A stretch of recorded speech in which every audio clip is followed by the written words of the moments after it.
Today, I'm honored to introduce you to Joelle Cavagnaro. Joelle is an incredible mother to two beautiful daughters, a wife to a hilarious husband, a phenomenal coach, wildly successful entrepreneur, and one of the brightest, funniest, most articulate, and passionate individuals I've ever met.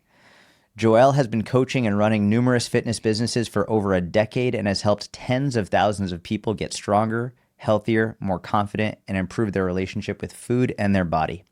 Joelle is someone I will reference when my daughters are looking for inspiration as they get older, and I'm blessed to have her here with me today. Joelle, welcome to the podcast. Thank you. Let's just end on that. Let's end on a high note. Let me just leave now. Thanks for having me. Who are you? I am Joelle.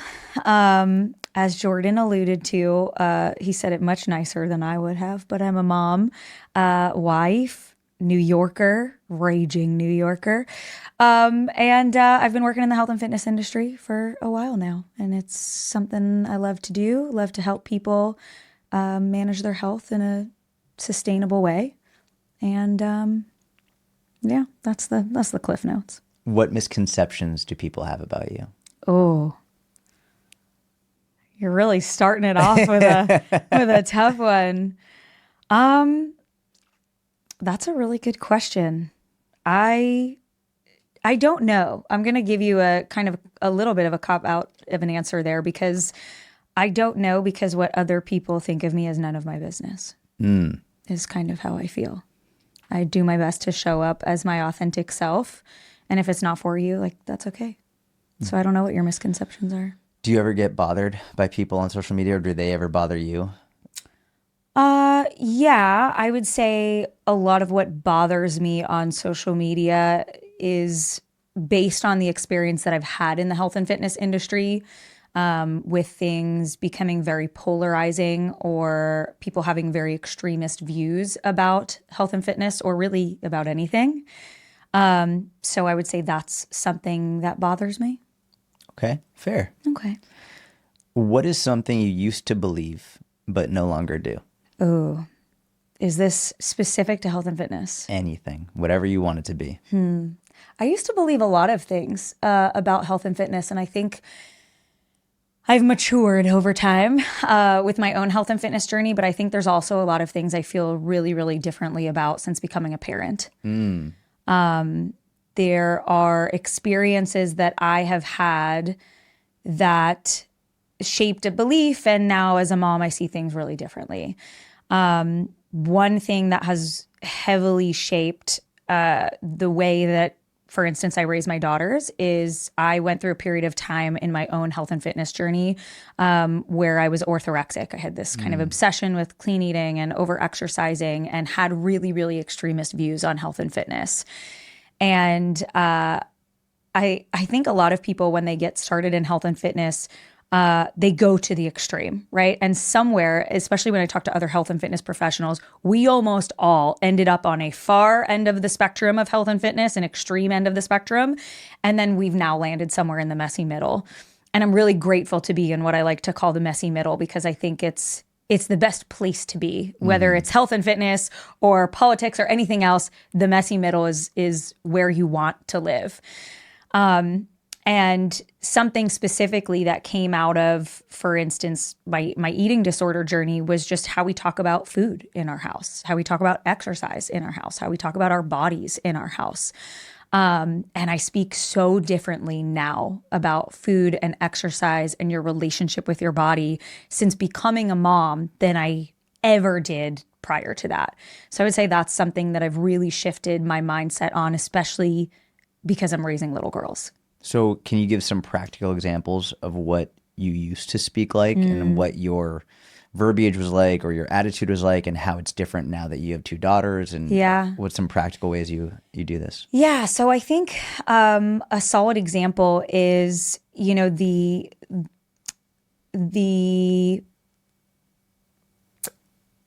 extreme differences, let's say, between calling something, let's say just a simple example of a good food and a bad food, right?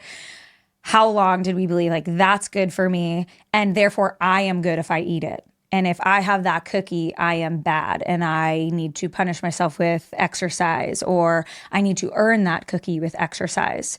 There was a long time that I believed that food was a reward for exercise and that exercise was a punishment for eating. And I would be heartbroken if my girls ever had that point of view.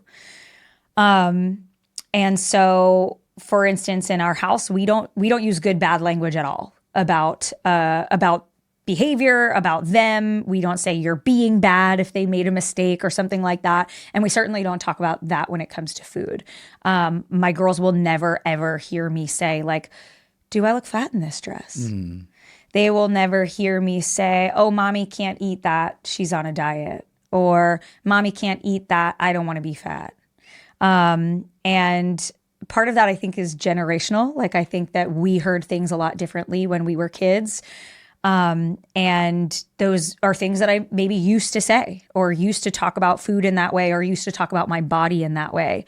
And now the focus in our house is very much on what food can do for us. And I was telling you this the other day, I learned that my daughter, she was at camp the other day, and the teacher said to me, Sloan was teaching us all about how protein gives us big, strong muscles, and the fruit in her lunchbox gives her energy to run around and play. And I'm like, and she's 3. Yeah, and she's 3. Yeah, she's 3.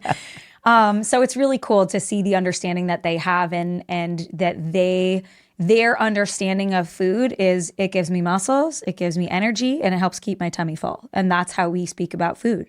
And when we talk about, exercise, it's not, oh, mommy has to go exercise so she can look skinny, or mommy has to go exercise. It's like, mommy has to exercise because I want to be so strong so I can throw you up in the air forever.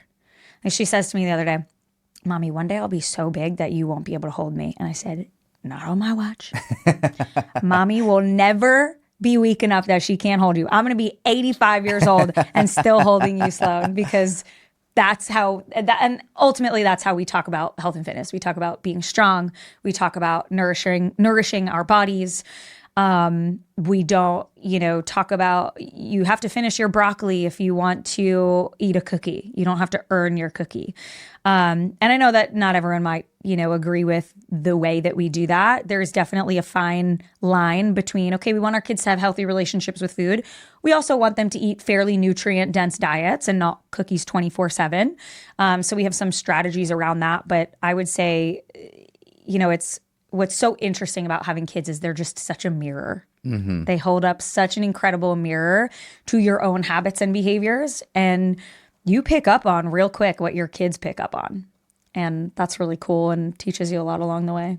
Can you talk about your progression from when you were younger into orthorexia, into a disordered relationship with food and exercise? Yeah, I like to say that I experienced an accidental eating disorder. So interestingly, I was an athlete growing up, and a cross-country runner, lacrosse player, gymnast, and was involved in athletics and exercise. I'd go to the gym with my dad occasionally. And when I went to college specifically and I stopped playing sports, I had gained about 30 pounds my freshman year.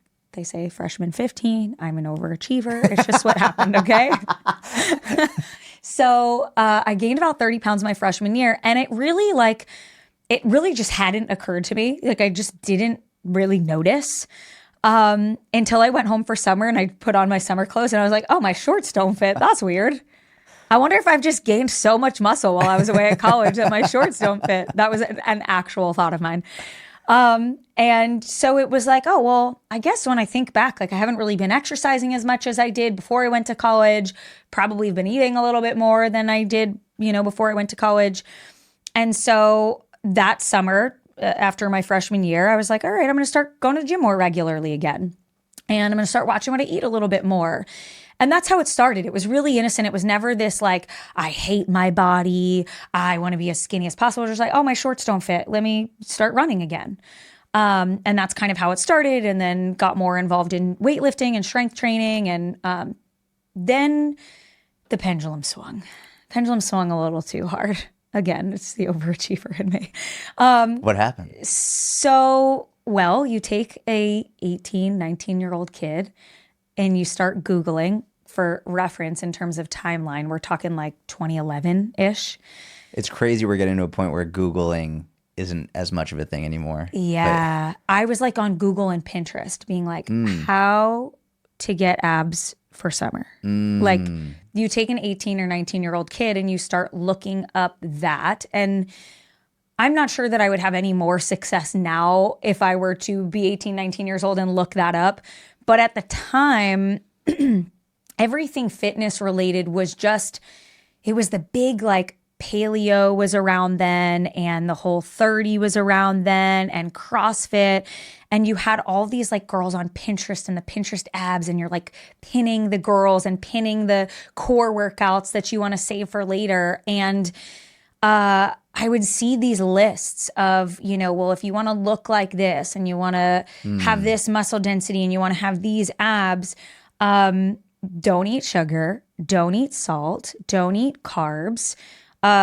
Pretty much the only green lighted food was protein. Eventually I got to a point where the list of bad foods had grown so much and grown so large that I became fearful of food and I had a lot of food fears. And it just kind of gradually progressed into that. It went from like, oh, I'm going to run more. I want to be healthier. I want to fit in my shorts again to I want every last gram of body fat off of my body. Like it just slowly progressed into that. And I think there were a few things happening in my life at the time that partially contributed to that. For instance, my dad had a cancer diagnosis at that time. I wasn't getting along with my college roommate at that time. I was taking, I was double majoring. I had maxed out, the amount of credits that I could take. I was stressed. And I think there were, in hindsight, I can look back and see this. At the time, I did not see this. But I can look back now and say, wow, there were a lot of things going on in my life that were out of my control. And I think I clung to food and exercise as two things in my life that I could control. That makes sense. And I think that's where it gradually began to spiral for me. And it got to a point where like I was afraid to eat fruits and vegetables because of the carbs. I have a vivid memory of eating baby carrots in my dorm room and then doing jumping jacks and crunches afterwards to burn off the baby carrots. Oh my gosh. And I look back at that and I'm like, what? Whoa. Just, wow, you were not okay. You were sis. in it. Yeah. You were in it. Wow. And I started to isolate. I moved into a single dorm room so that I wouldn't have another roommate. I just completely went inward and control and eventually transferred home from school. That's when I was away at college. I eventually transferred home. I was like, I think I am not okay. And I think I need to be around my family. And I eventually transferred home. And I think that was really helpful. And it wasn't until I actually started sharing more during all of this, I was sharing on Instagram. And this is the other, kind of twisted part of it is I was sharing my own journey on Instagram. That at the time I wasn't identifying as an eating disorder journey. It was just my fitness journey. Right. And I was sharing my ab workouts and what I was eating and what I was eating as a college kid that was getting me 6-pack abs, and people are following and they're liking it. And that's only feeding the eating disorder and the desire to look a certain way even more.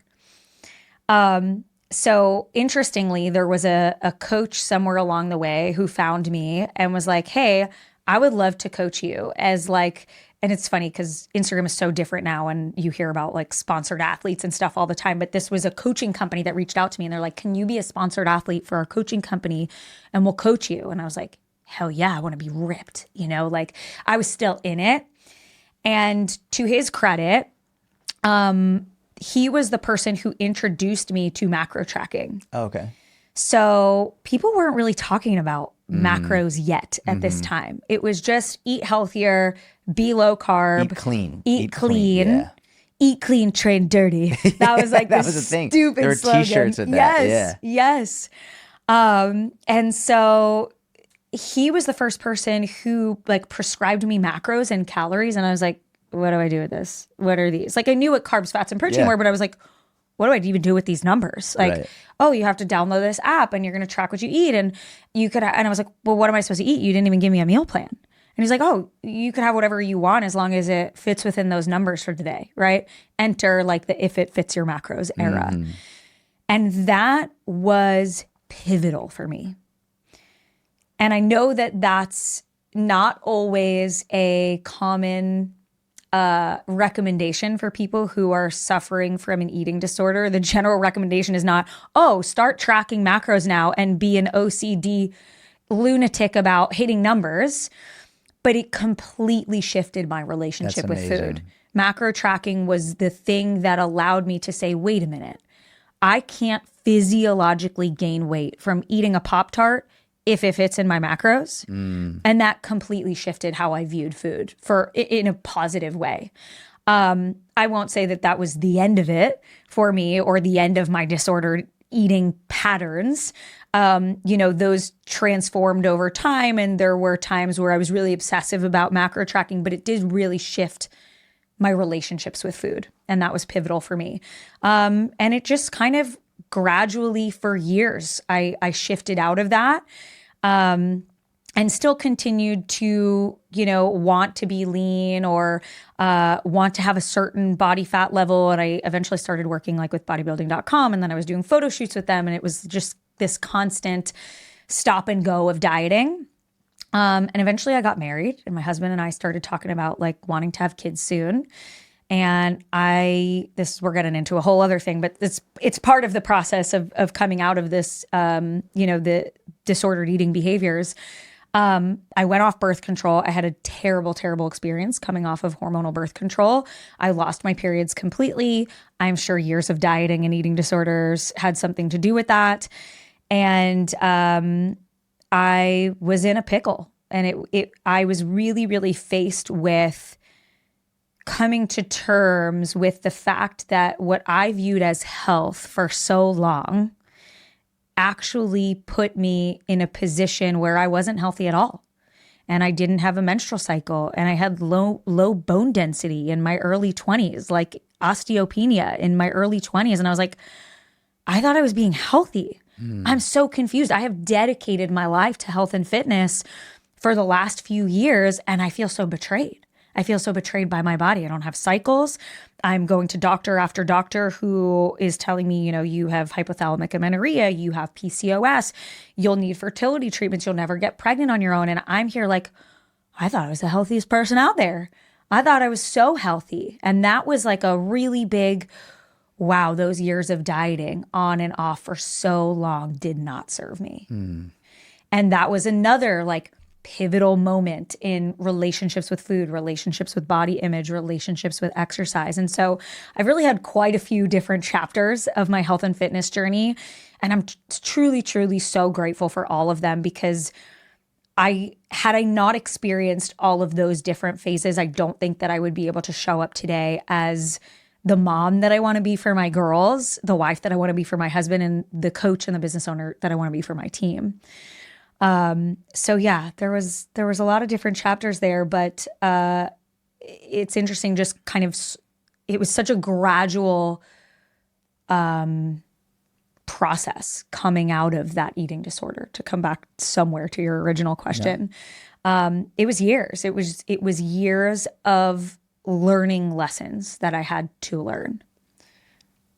You said that the macro tracking was really good for you, which is, I think my favorite part of that is, for some people in that same situation, it could be the worst thing. Yeah. And for other people, it could be the best thing. Yep. Which is shocking nuance. Yeah. For some people, it could be great. For some people, it could be terrible. Aside from macro tracking, what was maybe one or two other things that helped you move towards a legitimately healthier lifestyle, like to actually start improving your health, getting your cycle back? What were some of the other things you did? Yeah. So for me, I was in this period of wanting to overdo everything in my life. Call it, type A, call it overachiever, whatever you want to call it. I am a go hard or go home kind of gal. And I actually think that I think there was a part of me who thought that discipline was hardcore and discipline was what sets you apart. And while I semi still believe that discipline is, of course, really, really important, and I still think I have a lot of it, I think that I thought that discipline was the only way to show up consistently and get things done. And what I've learned over time is that flexibility is actually the key to being consistent and being able to pivot and being able to modify and being able to be gritty, but also have grace alongside that grit. And I think for a long time, I thought that I only wanted grit. I think I thought grace was too soft. And again, falling somewhere in the messy middle, I've learned that grit and grace can coexist. It does not have to be one or the other.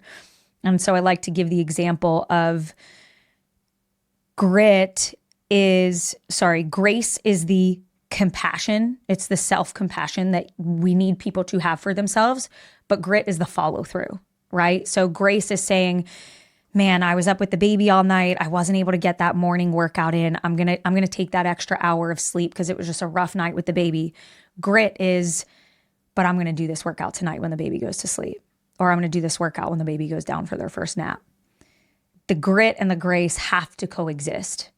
And I think that was what was so pivotal for me in actually being able to live a healthy lifestyle. It was not one specific habit. It wasn't, oh, I changed out the healthcare products I was using, or I started eating organic and that was what made me healthier. I think that the most pivotal thing was the perspective shift into learning how to manage grit and grace coexisting.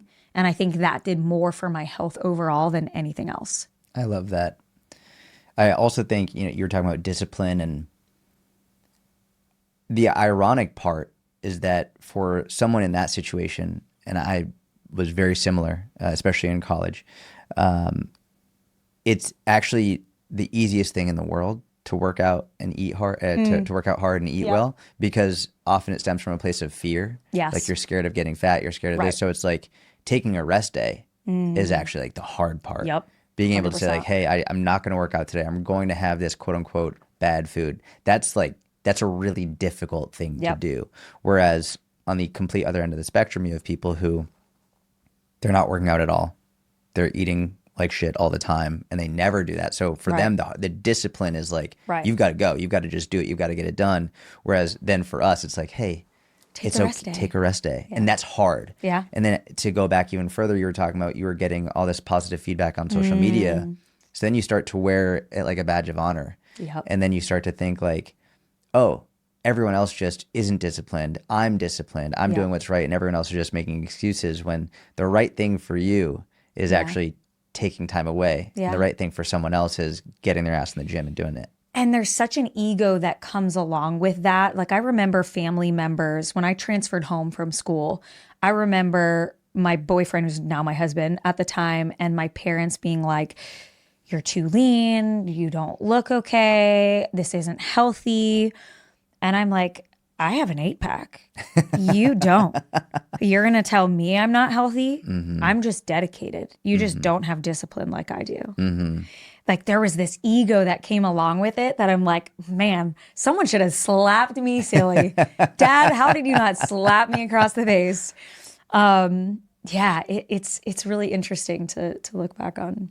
You mentioned you were diagnosed with PCOS, and your doctor told you you would never be able to get your period back, get rid of your PCOS, or get pregnant without fertility treatments. Was your doctor right? No, very, very wrong. I, to this day, still talk about wanting to write her a very strongly worded letter. So there is something about me that people might not know, and that is I thrive off of spite. Maybe it's the New Yorker in me. I don't know. Tell me I can't. And then watch me work in silence, and you'll just see the results. You won't hear me talk about the hustle. You won't hear me talk about what I'm doing behind the scenes. But then when I'm pregnant and I have my babies, you'll see. Like that's how I've lived a lot of my life, for better or for worse. And so, yeah, when I went off of birth control and I had missing cycles, I had heard, it could take a few months for your cycle to regulate. I'm like 3 months in, 6 months in, a year in, year and a half in. And I'm sitting there like, I want to start a family. Like, and this is taking way longer than I thought. And so, what I was told, and I went to several OBGYNs because I was displeased with every answer I was getting. And I was like, people are not telling me what I want to hear. That must mean I need a new doctor. And they were all saying the same things. It was just answers that I didn't want to hear. And to their credit, like the standard treatment for PCOS is metformin for blood sugar regulation and birth control. But I'm like, I'm sorry.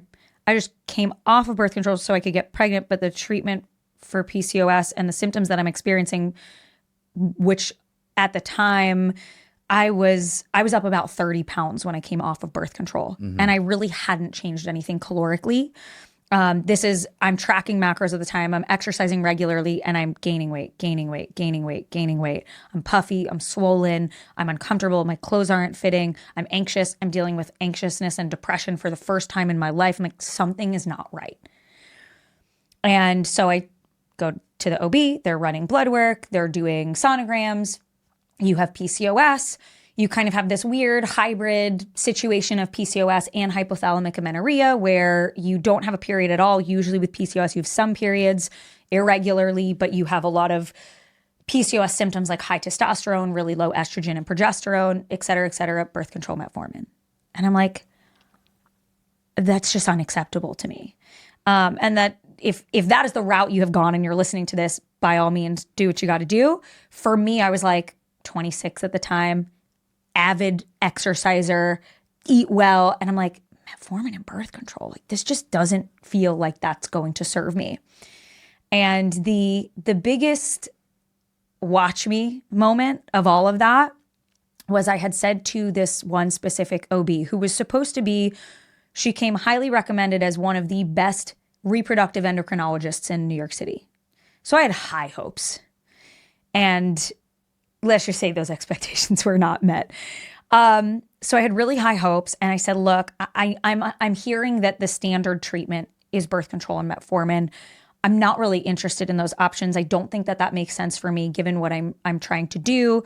Like metformin is for insulin resistance. We've looked at my blood work. I don't have insulin resistant PCOS. My blood sugar is fine. So such and such. I said, is there anything else that you recommend? A supplement or any holistic things that you have seen work? And usually in conventional medicine, they're not huge fans of holistic ways or Western medicine. And she looked me in the eyes and she said, well, you said you're a health and fitness coach. I guess you know what you're doing. Oh my gosh. Oh my, like in a very passive aggressive. Just like that. Oh my gosh. Just how I delivered it. Were you furious? I was horrified. I was like, don't you fucking cry in front of her. Hold it in until you get out this office. Don't you dare let her see you cry. But that broke me. Damn it, don't make me cry on the podcast. Dang it. That was really, really hard. And that was a significant moment for me in realizing that no one was ever going to care more about my health and getting to the root cause of whatever was going on. No one was going to care more about that than me. And I was going to have to be my own biggest advocate to figure out what was going on because no one was coming to help me. And that's when, okay, watch. So there was like these stages of grief, right? You know, the stages of grief of like denial, acceptance, you kind of go through this cycle. And so I went from so upset and so discouraged and feeling so helpless and so hopeless to anger. And then that anger became, how can I make this anger actionable? What can I do? How do I prove her wrong? I know she's wrong, but I'm going to have to figure this out. And luckily I had a lot of, friends in the industry who did know more about hormones or did know more about PCOS. And I eventually, started working with a practitioner who was really, really helpful for me and pivotal for me in further exploring what was happening hormonally. And I eventually got my cycles back after about a year and a half. Made a lot of changes to what I was doing, many of which came down to just lowering total allostatic load, lowering stress on the body. And so it's interesting that you talk about the context of, you know, what one person is doing. Eating the cookie might be a win for someone, and saying no to the cookie might be a win for someone else. And so that was very much what I was experiencing, where I went from, you know, being a 6-7 day a week gym goer to my body can't handle this in this season of life. So I need to reduce my training frequency. I need to reduce my training intensity. I need to reduce anything that is, you know, I stopped doing 5 a.m. workouts. I started going later in the day because it was just extra stress on my body to be cutting my sleep short to go work out. Those are not things that I do anymore. Like now, again, I have my messy middle of what I do now and what works for me now in this season of life. But that season of life, I had to accept that I needed to make some changes. And so eventually started making those changes for a few months, got my cycles back, really, really learned a lot about acceptance and accepting where I was in that season of life and just doing whatever I could to nourish and nurture myself in that season. In a season that I was so angry at my body and so upset with how I looked in that body. And that was a big part of, again, teaching me more lessons about body image, more lessons about what I wanted out of life, more lessons about what I wanted my future children to think about their bodies and their relationships with food and exercise. And eventually I did get my cycles back. I wanted to be cycling I wanted to have a regular cycle for about a year before we tried to get pregnant. So I got my cycles back in March of, 2018-ish. I'm like, if I have cycles the rest of the year, let's try in January. If cycles the rest of the year, I retest blood work in sometime in that fall, maybe October. No signs of PCOS whatsoever. No signs of hypothalamic amenorrhea, regular cycles, progesterone is thriving. I'm like, baby making hormones in a good place. This is awesome. Testosterone is no longer, you know, through the roof, and blood work looks great. No signs of PCOS. PCOS is reversed, and let's try. And so month 1 of January 2020. No, hold on, I'm messing up on years. 2020 that must have been. So January of 2021, tried, pregnant on the first month. That's amazing. 9 months later, my baby girl Sloan is born. And I was, this is kind of a funny side story. A lot of people ask me why I had unmedicated births. And that's where that spike comes in. To me, the birth of my children was this culminating event, this culminating final fuck you of, I don't need you. I don't need you to help me. My body and I can do this on our own. So I like to say I had spite births.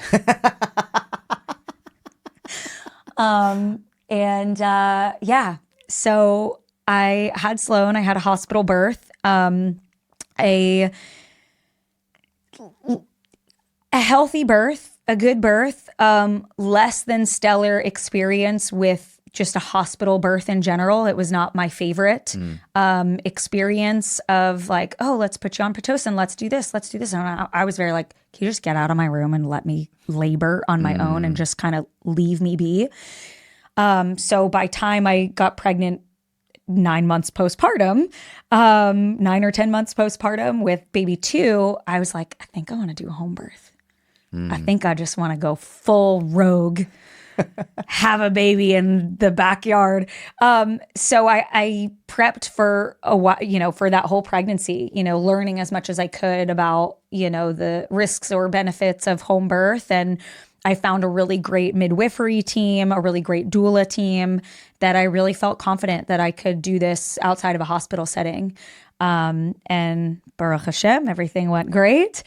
And second baby, Reese, she was a home birth. And again, unmedicated birth, and just that culminating, like, I have worked so hard for years to even have a period so I could have you. Mm-hmm. I just wanted it to be as like hands off as it could. And I know some people might be listening to that saying like, you're absolutely insane. Yes, I know. I'm aware.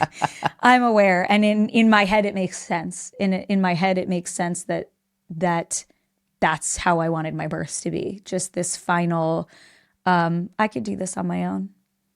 I think if anyone listening to this doesn't automatically think you're just the most amazing person, then they're insane. They think I'm crazy. It's okay. We were talking last night about how you're incredibly science-based. Yeah. And you also have this holistic woo-woo side of you as Yeah. well. Did these experiences, like these, quite frankly, like horrific experiences with the medical system, taint your view? For sure.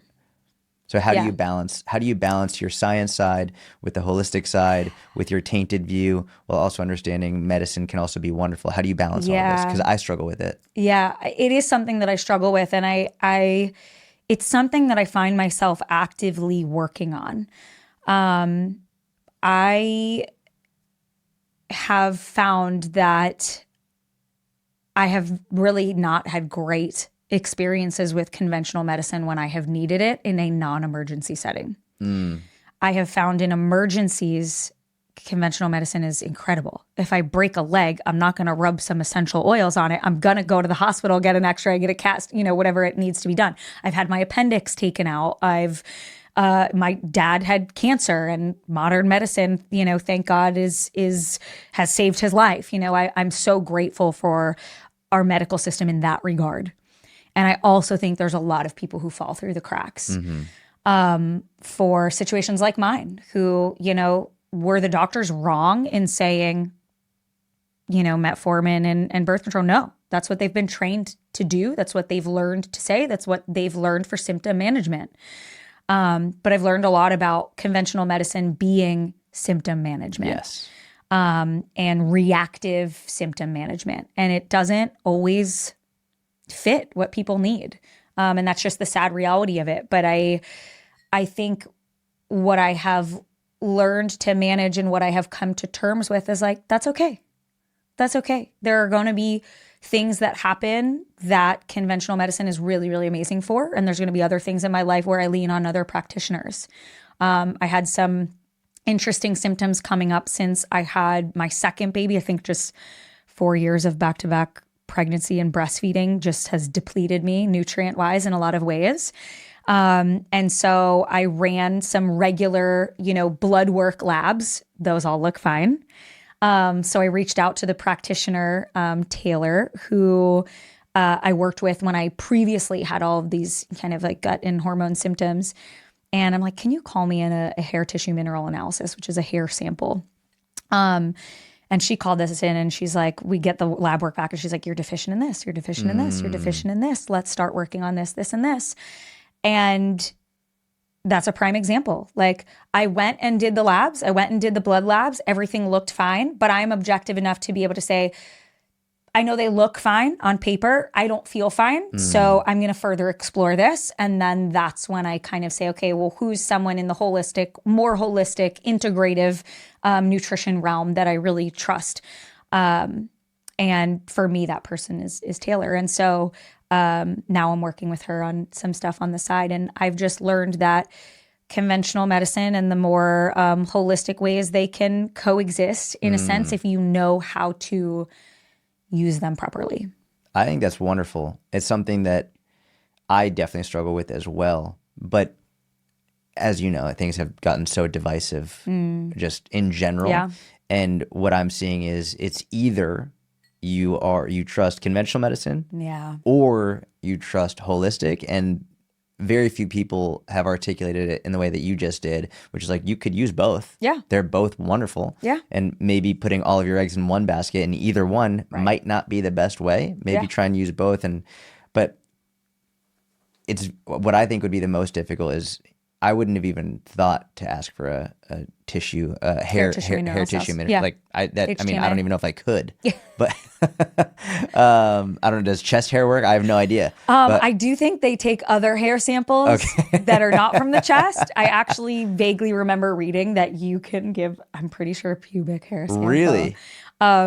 Yeah, haven't gone that route. Personally, I just chopped up some hair off the back of my head, which, one of the things that I have been dealing with was hair loss. And I was like, something is up either with my thyroid or get my conventional labs. Thyroid looks fine. Yep. But like in terms of my nutrient deficiencies, it's kind of like leading hypothyroid. So it's like, okay, we got to do some thyroid support here, things like that. So it was very hard to come to terms with the fact of like cutting out a chunk of my hair for this test when I was already dealing with some hair loss. But now I have an actionable plan to move forward with that I wouldn't have otherwise had. So yeah, I think it really throws people for a loop when I present a lot of like evidence-based information, and I love to be in the weeds of research, and I have a master's degree in a science-based field. And then there's also like the home birthing, holistic side of me. Like loves home birth, also loves Botox. And I think that really throws people. But at the same time, I love that can show people like, yeah, there's duality. Yes. Like you're allowed to not park yourself in one dogmatic camp and then believe everything in that specific camp. And I think it's a really, I think more people are like that than we think, but on social media specifically, we see this camp and that camp. And we don't have enough people saying, well, it's this and that. Yes. You can believe this and that. There are things, health-wise, politics-wise, in everything where I don't believe all of one thing. I don't believe all of one party. I don't believe all of one way. And I feel the same way about science, quite frankly. As much as I, value research and value an evidence-based approach to fitness or nutrition or exercise, what's ideal or optimal in research isn't always practical for humans. And so if you are so research-based that you can't see the context in things or the nuance in things, you're doing the people that you work with a disservice. I think that it's important for people to hear that you're allowed to feel more than one way about something. That's shocking and completely inappropriate. Groundbreaking news. How dare you say that? I'm just stuck here thinking that someone's job is to go through other people's pubic hair to test for mineral deficiencies. Hate to be that person with that job. How was work today? Oh, more just pubes. Plucking pubes. It's so funny. So I want to go back to something you said, and you spoke about it earlier. I also took this as a quote from your social media. I want to dive into a little bit more. You said you hate when people say, just give yourself grace. You said, and as you said earlier today, you said grace is important, but grace without grit won't get you far. Yeah. Grace is the kindness, grit is the follow through, and we need both. Yeah. Can you just talk about this a little bit more, especially in regard to just give yourself grace when there's no other context given? Yeah, I think when we tell people, especially in a society that is wildly unhealthy and wildly stressed and wildly overweight, I think when we continue to spread the message of just give yourself grace, we're doing people a disservice if that statement doesn't come with more context. So I love the conversation of grit and grace because I think for a long time I was all grit, no grace. And then there was a period of my life where when I was dealing with a lot of that hormone stuff and had to back off on training and stuff, I was grace, grace, grace, grace, grace. Now I like to say I'm back in the messy middle of grit and grace coexisting. And I think we've lost our grit. I think a lot of people have lost their grit. Yep. And we, as humans, we love convenience. And the age that we're living in of technology and everything at our fingertips, and we order something online and it's at our house maybe the same day or the next day, or we have a question, we chat GPT it or we Google it, we have an answer in 2 seconds. Health and fitness is the one thing that you're always going to have to get gritty with if you want to improve your health or you want your aesthetics to look a certain way. And I think that we've become so accustomed to life being easy. Not to say that we're all out here living easy lives. Things are hard and work is hard and people struggle financially. People have family things going on. I don't mean to say that like life is sunshine and butterflies for everyone. What I do mean to say is that we love convenience and, we get groceries delivered and we don't even have to leave our house and we don't have to go to the store to even buy clothes. You could just get them shipped to your house. And we love easy. And I think we have gotten really, really comfortable with being comfortable. And I think we've gotten really uncomfortable with being uncomfortable. And that to me is where I think people could use a little bit more grit.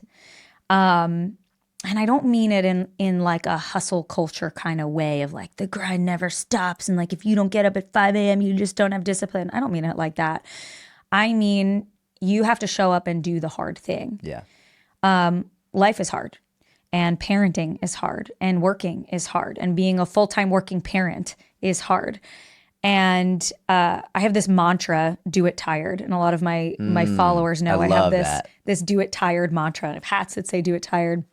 And to me, I love that. Thank you. That's amazing. Thank I you. need to get that hat. I'll send you a hat.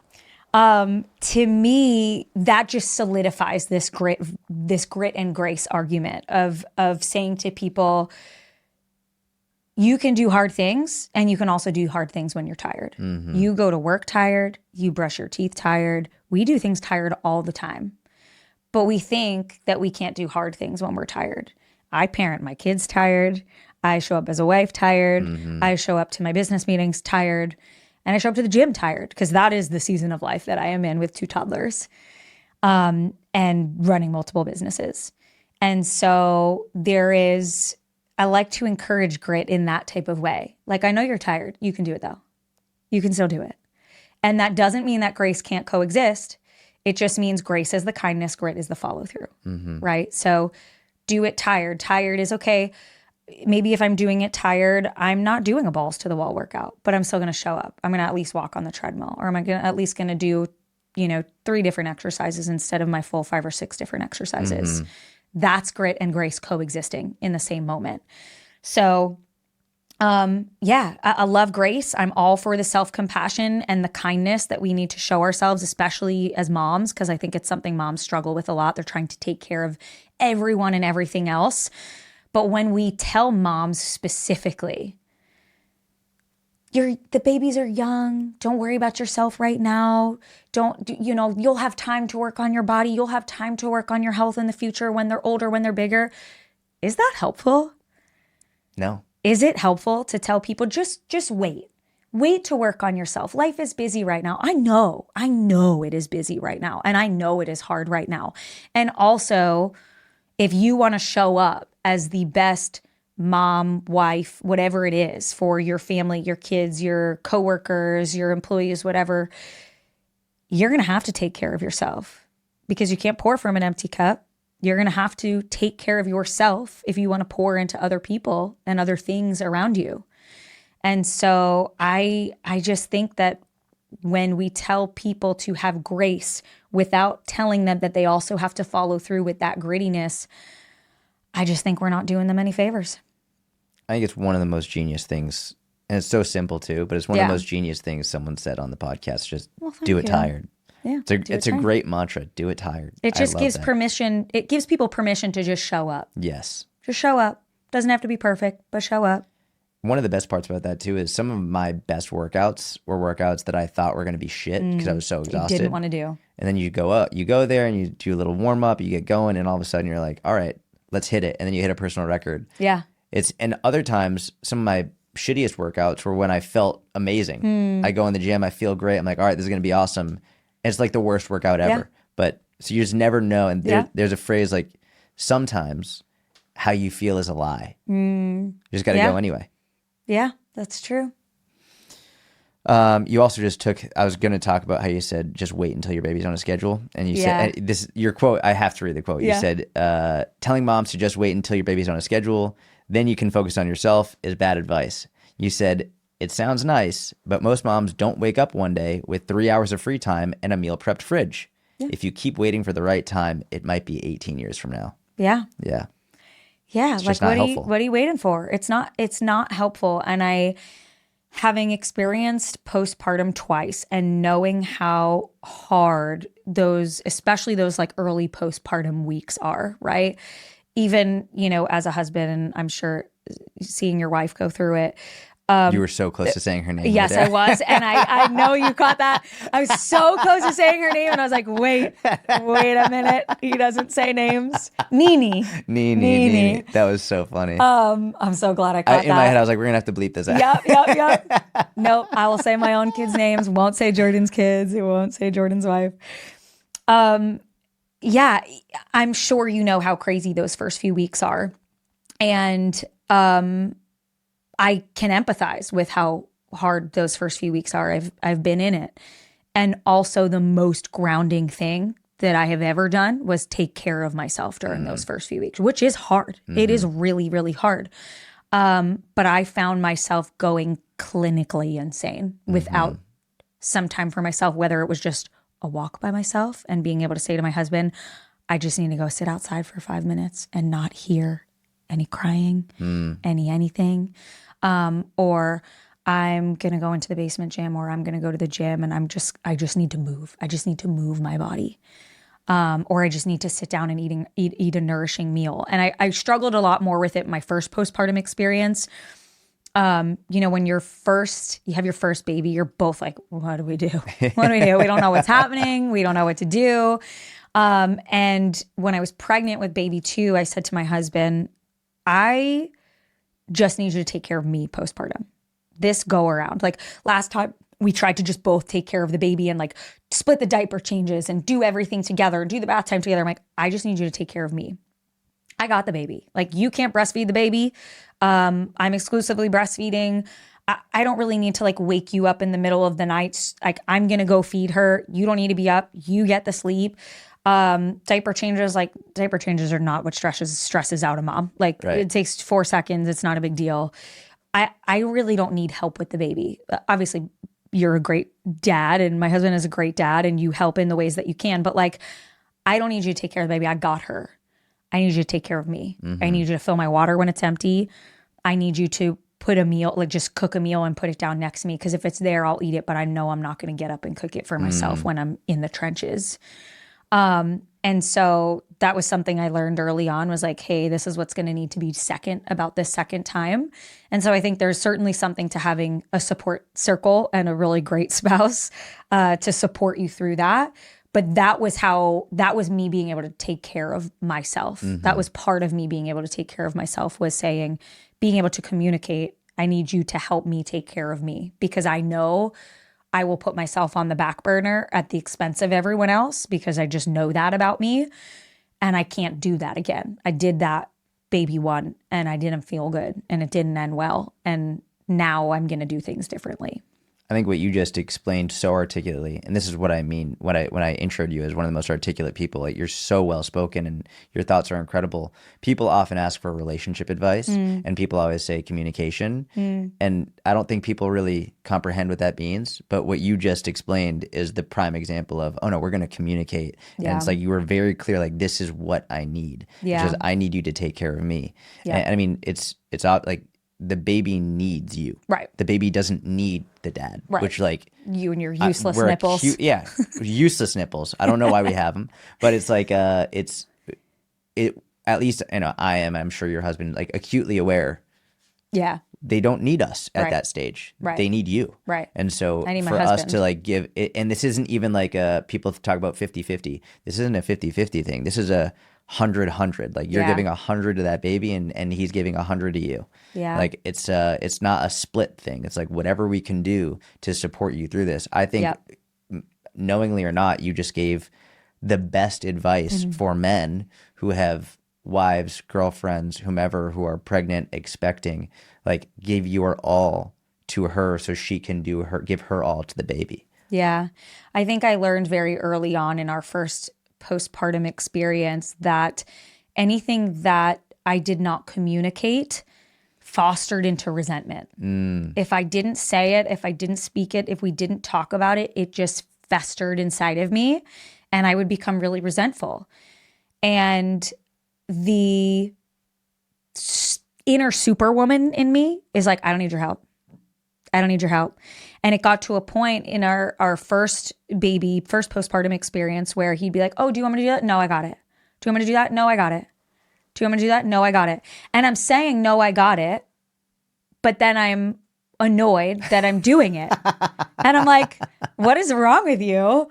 And so I remember saying to my husband the second go around when I was still pregnant with baby 2, I remember saying to him, I know you offered a lot last time.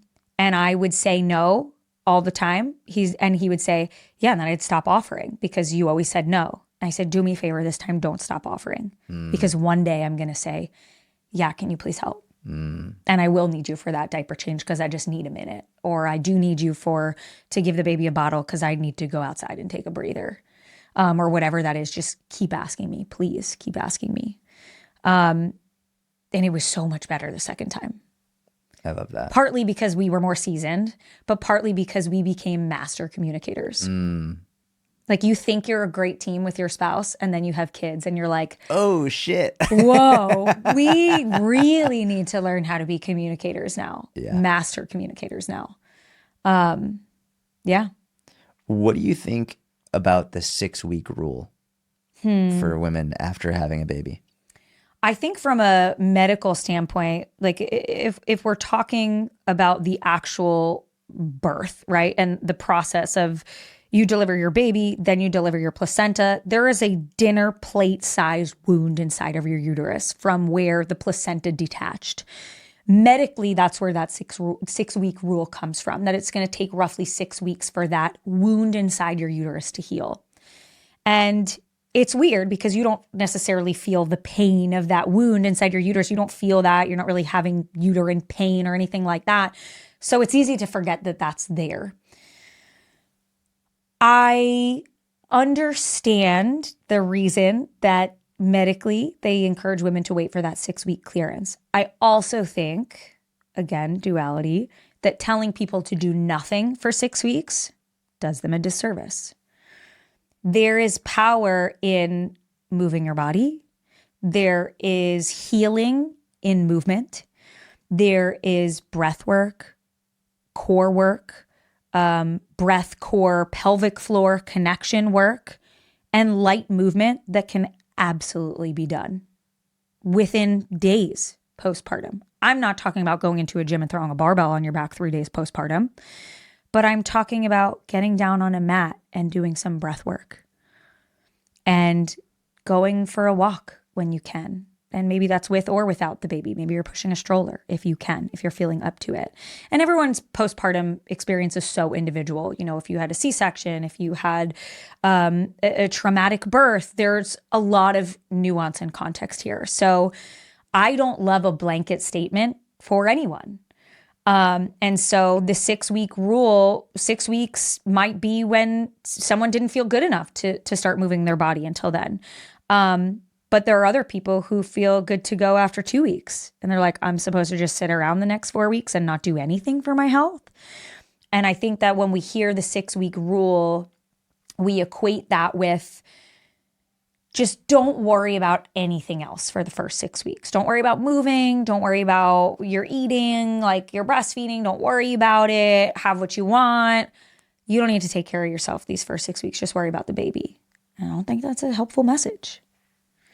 I think that there's plenty that you can do this first 6 weeks for your health, your nutrition, your sleep, your movement patterns, in ways that don't have to be extreme.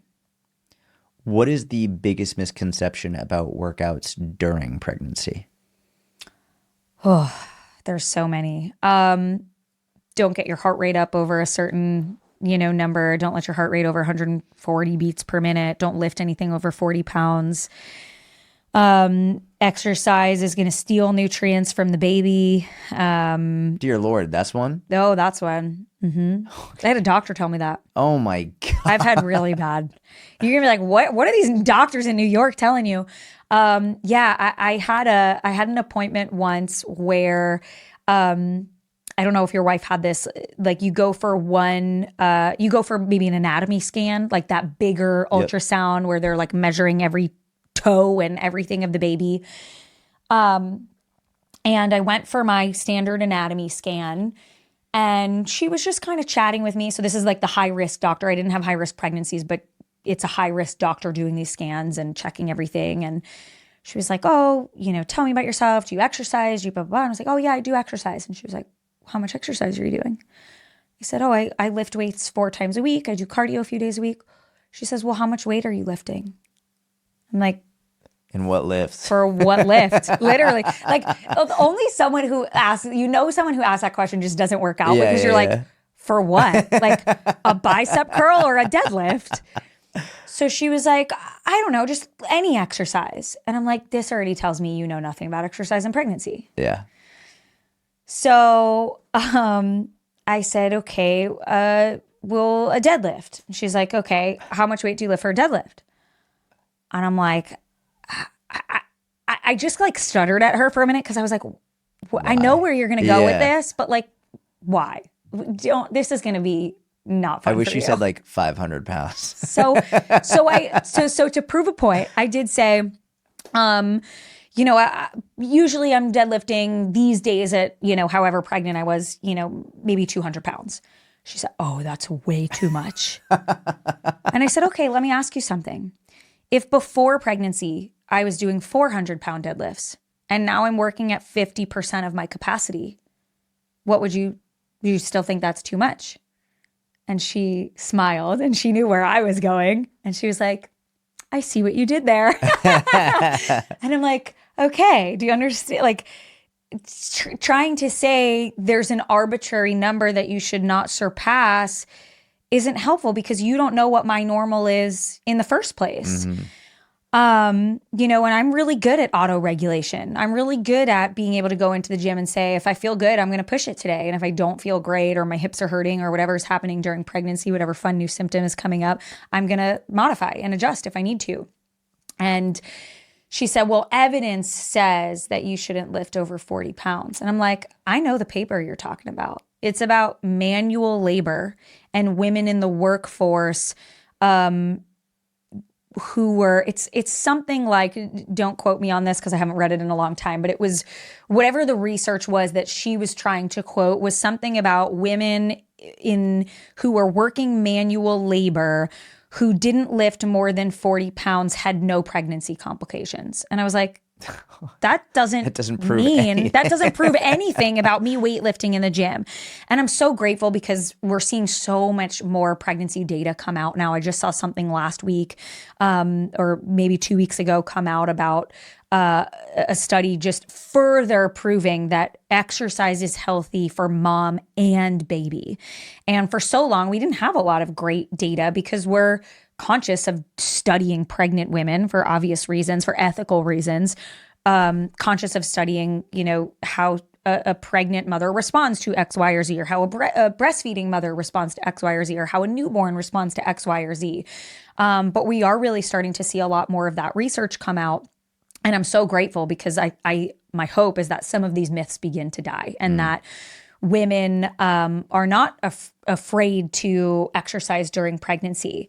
And with that, I think there was a very common belief that I think is still a belief, a very commonly held belief, and that is that you can do what you were doing pre-pregnancy. If you weren't exercising before pregnancy, don't start during pregnancy. But if you were doing something, you can continue doing that. That has now been recanted and disproven to say, even if you've never exercised a day in your life, exercise during pregnancy would be beneficial for mom and baby. And I think that's huge.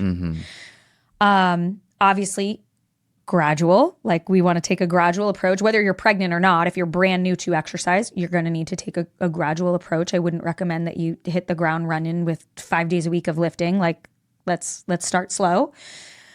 But I am looking forward to hopefully some of those misconceptions dying with the fact that there's a lot more pregnancy data coming out.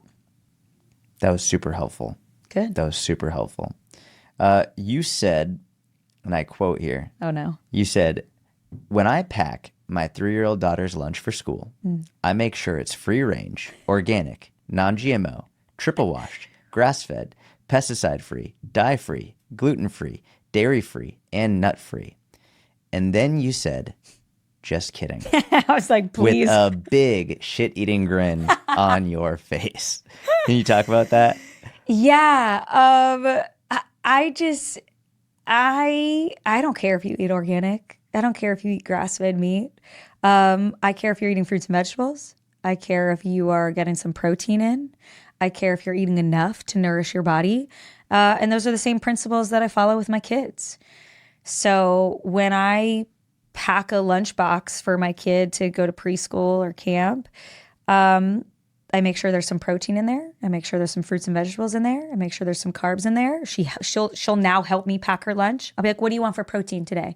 She'll be like, chicken. Like, she knows. I can ask her, okay, what kind of fruit or vegetable should we have? Or, oh, we already have a red color in there. Let's look for something in the fridge that's a blue color fruit or vegetable. Which one should we do? Oh, plum. Okay, great.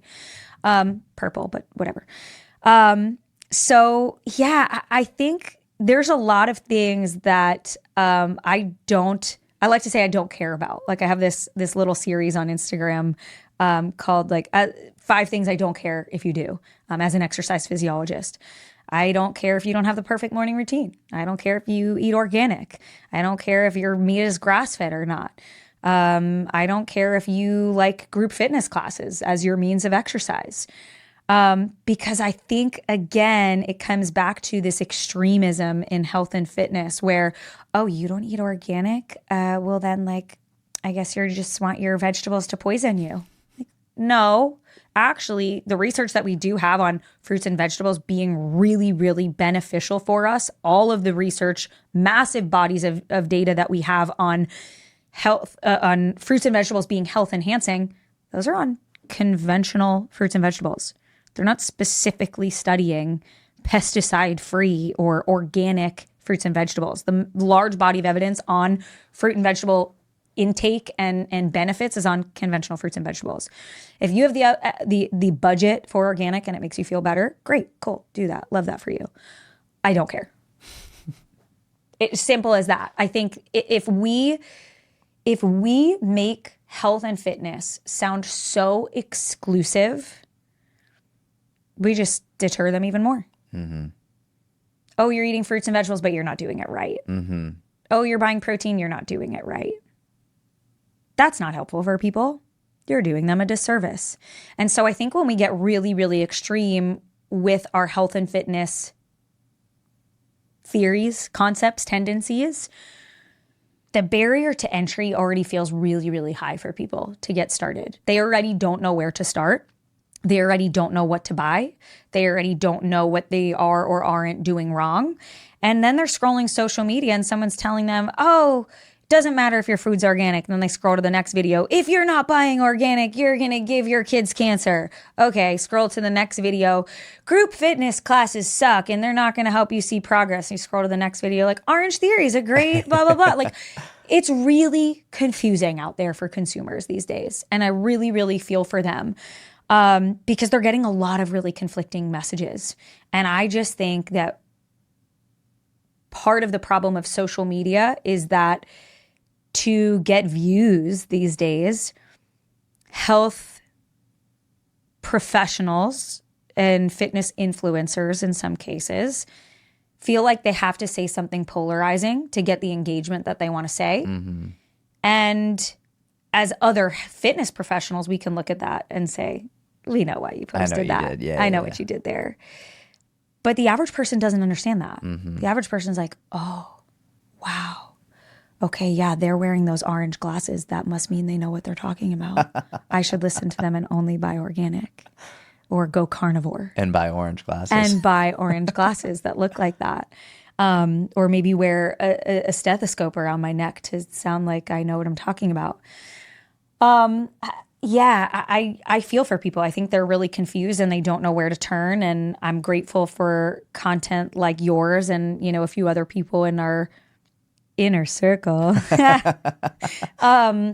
who are the good ones, right? Who are providing nuance and providing context, because that's one of my favorite things to do. There's this balance that we need to find between, we don't want to overcomplicate health and fitness. I also don't want to oversimplify it so much that I'm doing the science a disservice. And so there is this line that I feel like I sometimes am walking, this tightrope of like, okay, want to do everything in disservice, don't want to do anything in disservice, don't want to oversimplify, also don't want to just add more confusion. So how do we clarify the chaos for people? Because that's what they need right now. The barrier of the barrier of entry, how do we lower it? How do we lower the barrier to just make things feel easier for people? So when we tell them, hey, we're just grateful you're buying fruits and vegetables for your family. Great. That's why I say I don't care if it's organic. You're buying protein for your family and you can afford to put meat on your family's table. Great. That's amazing. I don't care if it's grass-fed. So that's where I come from with that. And do what you can. And no matter what, you're walking this tightrope, you're still going to piss people off. Yeah. No matter how hard you try, no matter how great whatever it is you say, there's going to be someone who's be like, you're fucking killing people, you're wrong. Yeah. Like no matter what. Yeah. It's I got into some of that heat with all the food dye stuff going on a few months ago. Oh my gosh, yeah. People where again, get like, really upset about that. Nuance. You want to take the food dyes out of food? Great. Is that going to really solve anything? No, I don't think at its core of our obesity epidemic and, metabolic disease epidemic, I don't think that that's going to solve that. But also I don't care. Like, great. You want to remove it from our food? Cool. That's fine. Yeah. Cool. Great. Awesome. I'm fine with that. I'm also not going to be over here championing for it because I don't really think that it's going to change much. Ooh, that pissed people off. Yeah. People get really upset about it. People hate nuance. Yeah. They're like, how dare you say that you're fine with it, but also that it's not going to help? You know what the phrase they'll use is like, well, at least it's a step in the right direction. Yeah. And is it that's what they'll say is like, but these are also the same people who, as you were saying, if someone's eating vegetables but they're not organic, they'll be like, well, you're not doing it right. What's the point? It's like, then? I thought it was a step in the right direction. I thought that's what we were moving for, right? And so they're not logically consistent. Yep. But the issue with the food dye stuff is like, if you want to take it out, that's fine. But my argument is it's not a step in the right direction. I don't think it is because the data doesn't support it, number one. And number two is if we're actually looking at the most meaningful impact, it's not even close. No. It's nowhere close to what needs to be focused on for the better health. Literally anyone's better health. Yeah. It's just, I know there would be some people be like, well, my kid with the food dyes and like, and I can understand that discussion. Yeah. And if you decide you don't want to feed your kid stuff with food dyes, like, great, that's amazing. Right. My question would be like, how do you know it? Like, are you just giving your kid food dye? Like, are you just putting food dye in their food, or is it like the foods that they're eating, like the candies or whatever? Are you just purely giving them food dye? Like, what's going on here? It's funny. I would get some people in my comment sections when I was talking about that being like, well, I'm a teacher and trust me, these, I teach elementary school and trust me, with all the food dyes in their food, these kids are hyperactive and they can't pay attention in class. And I'm over here like, yeah, it can't possibly be the 8 hours of screen time they get of sitting at the TV or on a tablet, or the fact that they are not getting any physical activity, or the fact that they're eating 40 grams of sugar in their cereal in the first place. That it's for sure, it's the food dye. Yeah. Like, we can't blame one thing. We have to, if we're going to say, okay, there's a correlation here between this and this, which the data is weak at best. Have you ever actually looked into the like ADHD claim with the data? Yeah. One of the studies that people like to cite is this one where they put 4 different dyes in a drink and they gave it to 3-year-olds. Now, I don't know about you. My 3-year-old doesn't need to drink anything to be a lunatic sometimes. So one of the studies, like, we put 4 different dyes in a drink. We gave it to 3-year-olds and we waited to see their behavior. You know how much a 3-year-old's behavior changes, like minute by minute? In 30 seconds? Yeah. Without having drank anything. Right. And then there's, a placebo drink without dyes. Allegedly, the, kids who drank, and I think they did 3-year-olds and 7-year-olds, something like that. And then they asked teachers and parents to assess the kids' behavior. I'm like, are we kidding? This has to be one of the most flawed studies. Who thought of the methods of this study? And can I talk to them? This is so flawed. Not to mention, okay, let's say, allegedly, that the observations come back that the 3-year-olds who drank the drink with the dyes, they were more hyperactive. They had less attention, whatever. Yeah. Which dye was it? Because you put 4 in there. So now, because of your stupid study that you didn't formulate very well, you don't even know which dye it was that allegedly caused that reaction. So like, and this is the study we're citing of like, it's ruining kids. Yeah, and I'm like, yeah. This is so This is the best bad. study that you have? Right. Yeah. This is what you got? Yeah. Yeah. I think if you have trialed this and you have removed food dyes from your child's diet and you have noticed a difference in their behavior, I love that for you. I love that you did that trial and error. I would also urge you to think about what else may have changed as a result of that. If you started limiting food dyes, does that mean you replaced the Fruit Loops altogether with oatmeal? Was it the food dye, or was it the fact that it was an ultra processed food and now you swapped it for a whole grain that's a little more nutrient dense? You put chia seeds in their oatmeal and cinnamon and like berries in it, and now they're just eating a more nutrient dense meal and their energy's a little bit more stable and they're fuller longer and they're not constipated now and they're having more regular bowel movement. Like, what other contributing factors are at play? Yeah. I think we're so quick to be like, I did this and this happened, so therefore causation. And correlation and causation, not the same. Yeah. There are other contributing factors. Well said. So you've spoken about how your 3-year-old knows what carbs, fats, and protein are, yes. which I love. Yep. How do you recommend parents should speak to their kids about food in ways that educate them without risking disordered relationships? Yeah. I love this conversation. I love this topic. And I've spent a lot of time thinking about it. So for us, we personally talk about food and carbs, fats, and protein as what they can do for our bodies. So fats help keep our tummies full and they give us energy. Carbs give us energy to run around and play. And protein gives us big, strong muscles. So mommy can throw you up in the air and push you in the stroller and XYZ. And it's a simplistic approach. I like to take the approach of like talk about it like they're a little kid. Talk about it like you're explaining it to a 5-year-old, to a 3-year-old. And I think oddly most adults can benefit from that same verbiage as well. Yep. And so that's how we talk about food. And I find that now my 3-year-old, she's almost 4, but now she'll say things like, Mommy, is a cookie a carb? And I'm like, yeah, well, it's got some carbs and fats. And she'll be like, oh, so it'll give us energy? I'm like, yeah. What do you think we could pair a cookie with, though, that would help us get big, strong muscles? Or what do you think? A cookie doesn't really keep us that full. It will give us energy. What do you think we could pair it with that might help keep our tummy a little bit more full? And then she'll recommend like, well, maybe chicken nuggets. That's great. Chicken will help keep our tummies full and it'll help give us big, strong muscles. And then the cookie will give us energy. So something that we do in our house is we try to pair something with maybe something less nutrient dense with something more nutrient dense. It's funny. There's an account that I follow on Instagram who I love. And she talks a lot about speaking with her kids about food and options that she presents to them. And like, if they want to eat 5 cookies for dinner, that's fine. Whoa. And while I get that from a relationship with food standpoint, I don't love it from a health standpoint. Yeah, so I'm in this weird position of like, I want them to have really great relationships with food.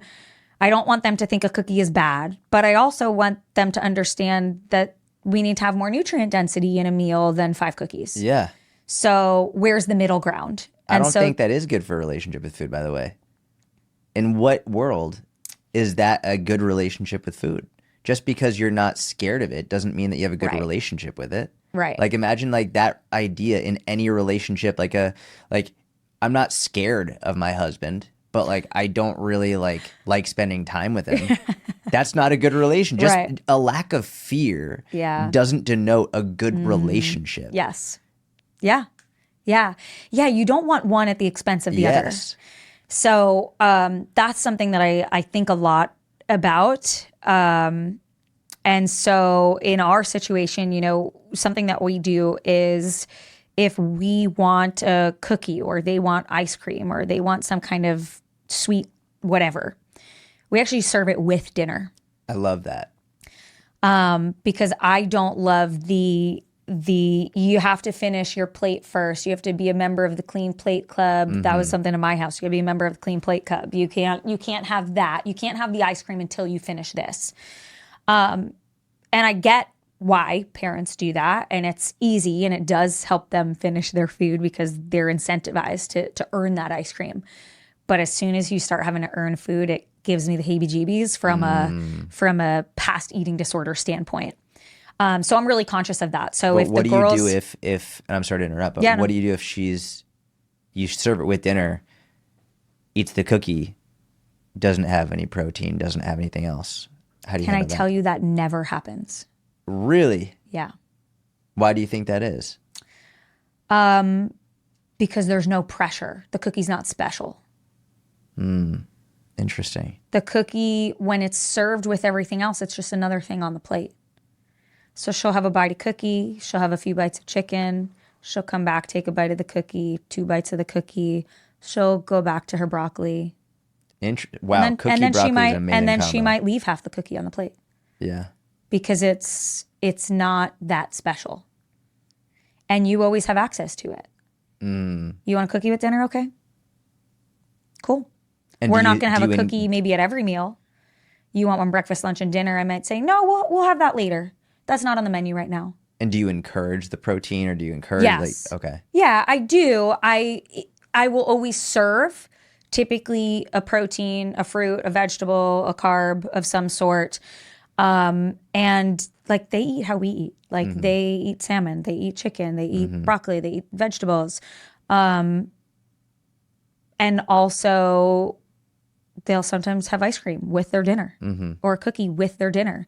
And a lot of times I find, and I have trialed this. There have been instances where we had dinner, I didn't serve something, and then after dinner they're like, "Oh, can I have some ice cream?" I'm like, "Okay."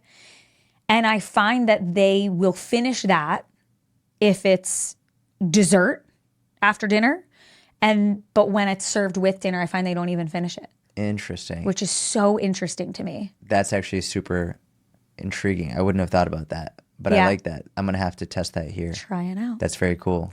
Yeah, it's interesting. I think it takes the pressure away. It takes the specialness away of having this special food on a pedestal that needs to be earned. So, you know, if she doesn't touch her, this is something that the girls love when I do this. If let's say they're not eating, I'm just noticing on their plate that they're not eating their chicken. I'll say to them, "Look, I'm really glad you're not eating your chicken. I'm getting a little worried that your muscles are getting so big that they're going to be bigger than mine soon." You know what they do? Yeah. They look me in the eye, they grab a piece, and they go, and I'm You're like, like, no, "No, no, don't do that. Don't do that. Your muscles are going to keep getting bigger. She'll start flexing. I'm like, "Sloan, don't you dare eat another piece of that chicken. You're going to get so strong. I'm not even going to be able to keep you in your car seat anymore." She'll take another bite. So instead of that battle of like 3 more bites and then you can get down, we just kind of play this game of like, "Don't you dare eat that broccoli. You're going to get so smart. I'm not even going to be able to read you books anymore. You're going to be reading them to me." I love that. And you just kind of play that game and it just takes the pressure off. But the more you pressure, I have found, the more you pressure your kids into eating a certain way or eating that specific thing on the plate, the more they don't want to do it. I like that it's not just saying don't eat it, right? Cuz like they might play that game Yeah. anyway, but you make it very clear if you eat that, Yeah. You're going to get so strong. I won't be able to put you in your car seat. You make it super practical and like very visual. It's like you're going to get so smart. I'm not going to be, it's genius is what it is. It's a very genius visual example for them. And then also in addition to that, you're teaching critical thinking in terms of this is what protein does, this is what carbs do, this is what fats do. And then the pairing. When you pair the foods, you're teaching, it's not just what you have in front of you. Well, what else could I bring into this situation? Right. It's real. And as you were saying, adults can learn from this too. Yeah. Like this isn't just a 3-year-old, 5-year-old exercise. Right. And I know you relate to this. I try and make all of my content so easy a 5-year-old can understand it because I think that's what adults need too. Yep. So, I mean, everything you're explaining is genius. Yeah. It's a fun little like psychological experiment on your kids too. Yeah. Like the first time I did it, it wasn't something I like found online. I was like, oh, I should try that. Like I just did it one day and it started with chicken or something like that where I was like, don't you dare eat that. You're going to get so strong. I won't even know what to do. And now she'll say something like, Mommy, if I keep eating these blueberries, Mommy, I'm going to be so fast. I'm going to have so much energy. You're not even going to be able to catch me after dinner. And I love that. Like it's very fun psychologically to see how they respond to it. And it just takes the pressure off. Yeah. The other thing that I really encourage is them listening to their hunger and satiety cues. If you tell me, Mommy, my tummy's really full, can I be excused? Done. Yeah. End of story. I'm not sitting there like, nope, 5 more bites. You tell me you're full. That's important. And I want you to honor those hunger cues because there was a time in my life where I had no regard for my hunger or satiety cues at all. It was mind over matter. I don't want my kids to lose that. Yeah. Yeah. So that's another big thing. Like you're hungry, you need a snack. Great. Cool. Let's get it. You're full. Okay. No problem. So you said, and I quote, your relationship with food and your relationship with your body are one and the same. I thought that was genius, as basically everything you say. Can you just talk about that more? So flattered, Jordan. Yeah. That is a statement that I learned with time, and eventually shared. Maybe a hot take, but I think That's literally how you started the post. You said, Oh, was I have a it? hot take. Oh, there you go. I guess I still think it's a That hot was just take. deeply embedded in your brain. That's so funny. Yeah, in almost every situation I think of, or that I can think of, I can't really think of a situation in which someone has a healthy relationship with food, but an unhealthy relationship with their body, or vice versa. And so with time, I started to realize that the way that we view food and nutrients and dieting is very, very closely intertwined with the way we feel about ourselves and our bodies. And so that's where that thought process stemmed from, was realizing that, part of it was my own journey. Part of it was I've worked with a lot of clients over the years and started to realize that if someone had a negative relationship with food, they almost always had a negative body image, poor self-esteem, bad relationship with themselves or their bodies. And that the people who had really great relationships with food, they felt great about themselves. And it was kind of just based on years of observation in my own journey and also in clients' journeys. I feel like a lot of the people, I've noticed it often starts with their body. And to be fair, I feel like everybody has on some level something about their body that maybe they're not happy with or they're not like ecstatic about. There's a spectrum. Some people absolutely despise their body, and other people, they might love their body, but there are things that they look at like, I want bigger calves, whatever. You know what I mean? Forever a battle I'll be experiencing. My poor children, between my husband and I, they'll just have no calves. I feel like the people who end up developing a very poor relationship with food. Not always because of this. It could be because of what their parents did, how they were raised, trauma, whatever. But oftentimes it will start with, I don't like my body. Now I'm going to use food to change it. Yeah. And unfortunately, they realize they can use food to change it, and often a very radical way. And then food becomes the one thing they can control. And then it becomes all consuming. And then that it's a symbiosis where like it just goes back and forth, back and forth, back and forth. Hate my body, change my food. Hate my body, change my food. And I don't necessarily know the answer, but how would you go about trying to improve that? Is there one, like, I'll tell you what I hate. I hate when people say, just love yourself. I hate that. It's because not my favorite. Imagine if someone is depressed and you just say, just don't be depressed. Yeah. But like, what if I don't love myself? You're telling me just love myself when I am having a real deep issue. Yeah. And then you feel like maybe something's wrong with me that I don't love myself. And then you don't love yourself even more because, well, what's wrong with me? I feel anytime someone says, well, it's the same thing when someone says, well, just eat less. It's like, fuck you. Yeah. There's so many. It's the laziest form of advice that makes the person giving the advice feel good because they've given it without any practical help whatsoever. Yeah, any help.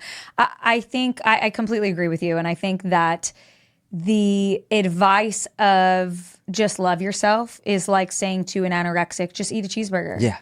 Yes. Like, thank you for that groundbreaking advice. That's life-changing. Yeah. Yeah, I agree. I don't think it's helpful. And it was never something that resonated with me. What resonates more with me from a body image standpoint is the idea of body neutrality. Have you heard that term? Of course, yeah. So that, I think, feels so much more attainable to people because when you tell someone who's unhappy with their current physique, well, just love yourself or just accept yourself. One, then people are faced with this internal conflict of like, well, I want to love myself and I want to accept myself, but I also don't like how I work. Am I supposed to feel guilty for wanting to lose weight because I thought I should just love myself? And we've had clients experience this where they're saying to their coaches, I feel so internally conflicted because I feel like I'm hearing all of these messages that I'm supposed to love myself, but I'm unhappy. And now I feel guilty for wanting to lose weight. I feel guilty for wanting to be healthier. And now we're sitting there having those deep conversations with clients of like, this is nothing to feel guilty over. It's amazing that you want to take care of yourself. And again, nuance, context, two things can be true at the same time. Yeah. You can want to work on self-acceptance and you can also want to work on bettering your health or your aesthetics or your physique.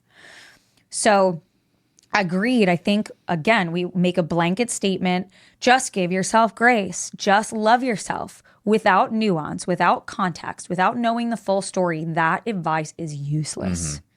So I've had people on the podcast speak about body neutrality. Tony Coffey from Train Bloom was one of them. And I think actually, so he as well. Yeah, Tony's great. So he's great. I think they've all mentioned it. But I haven't asked, can you explain what you believe body neutrality is? Sure. Because I'll be honest, I haven't heard someone fully explain it in a way that I've really resonated with. And the label just blanketly isn't something I've fully been like, yeah, I'm totally all about that. So I want to hear how you explain it so I can see if I'm on the same page. Sure. So my perspective on body neutrality, and this might, maybe this is not the whole definition. This is how I interpret it. This is my definition or my perspective on it. To me, body neutrality is I can notice something on my body, about my body, and not really have any feelings toward it. It's there. The cellulite is there. The stretch marks are there. It's not going to send me into a spiral. It's not going to make me change the way I'm eating. It's not going to make me change the way I'm exercising. It doesn't have an impact on a behavior to follow it. There can be a thought without a behavior follow-up.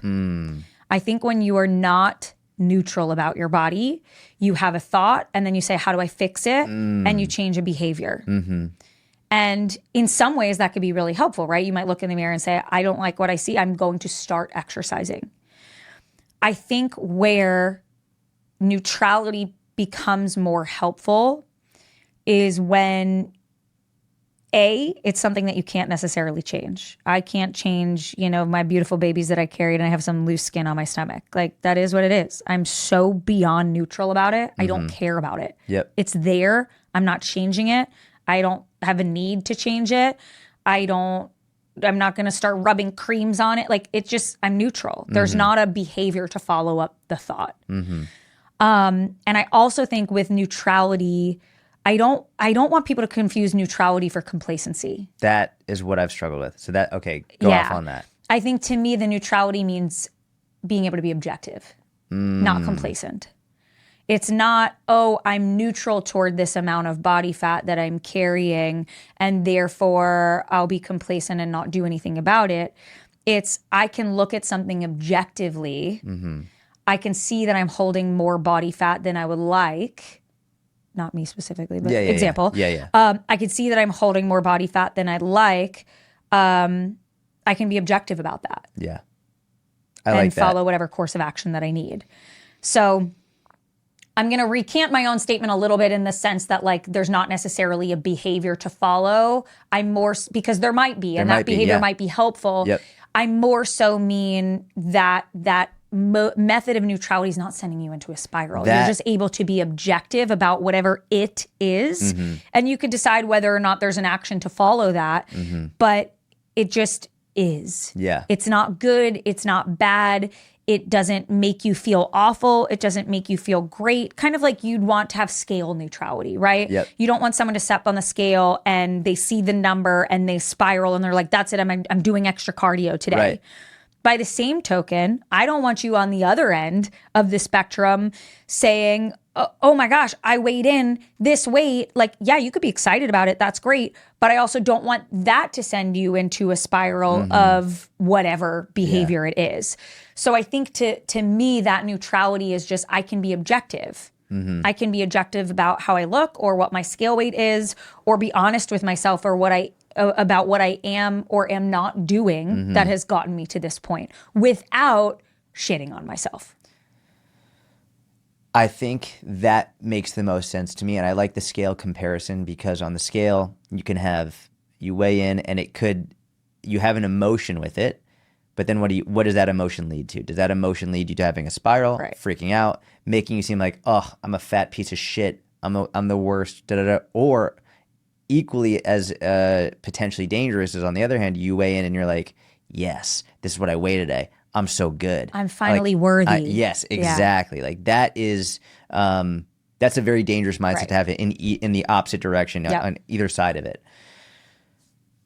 In terms of body neutrality, I think the objectivity is arguably the most important part. Being able to recognize, I don't like the idea of people saying you shouldn't feel this way about something on your body because it's like, in what situation is it okay to tell someone how they're supposed to feel? Number one, like, don't tell me how I'm supposed to feel. Not a good idea in general. Yeah. Husbands, don't do that to your wife. I think it's okay to feel a certain way, but then what do you do once you recognize the emotion, right? It's like, okay, so maybe I don't like this body fat. I don't like this, whatever. Awesome, cool. Is it something that, number one, are you willing to change it? Right. Is it worthwhile to change it? How will your life be different if you do change it? What is the cost of changing it?